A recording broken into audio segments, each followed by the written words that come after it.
Hi everyone, it's Thursday afternoon and we have visitors from the municipality of Bacnotan, La Union, and they're going to enroll for BS Criminology. Your name? I'm John William Gaisuriban from Bacnotan, La Union, 20 single. Saan ka sa Bacnotan? Barangay Camarwan. So you're familiar with Brian Polasiano, our Mr. Sico sa 2024. Shout out kay Brian of the Philippine Air Force. At syempre dating vanguard ng ating publication. Kayo naman po anong pangalan? Ako po pala si Gako Simontiman, taga Poblacion Bacnotan lang. 18 years old. Saang sityo ka sa poblasyon? Sa Kabugaan City. Kabugaan. Sityo Kabugaan ng poblasyon. At syempre, I'm Jack from Bulala, 18 years old. ayan. So hindi po parang nalalayo si Mr.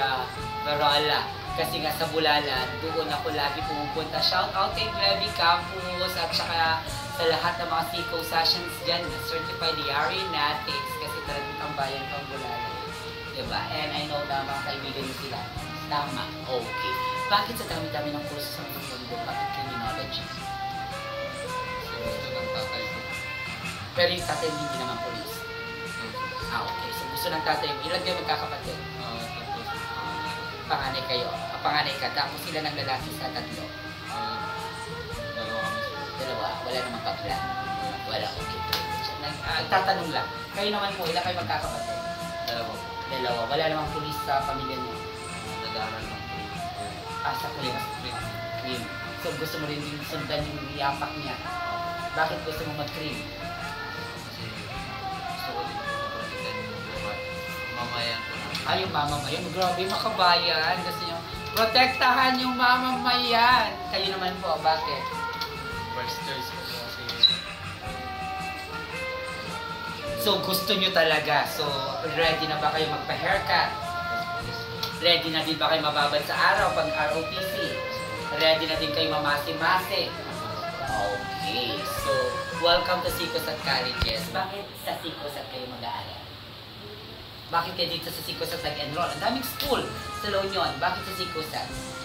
Dito po kami natusan mga Dito kayo natusan ng mga kuya. Ganun din. sinasabi ko nila Sinasabi nila na maganda. Okay, so pero if you're going to assess yourself, bakit mo dapat piliin mag-enroll sa Sicosat? bukod sa maganda kayo. Mababait ko yan. Mababagay ng tao. Okay. Akala ko ma-idiot kami sa paligid mo. Okay. So, magaganda. Pakikitungo ng aming mga non-teaching staff. Very good. Thank you so much for telling that. Well, so much for that. Ayan, kaway naman po tayo sa camera. Thank you so much.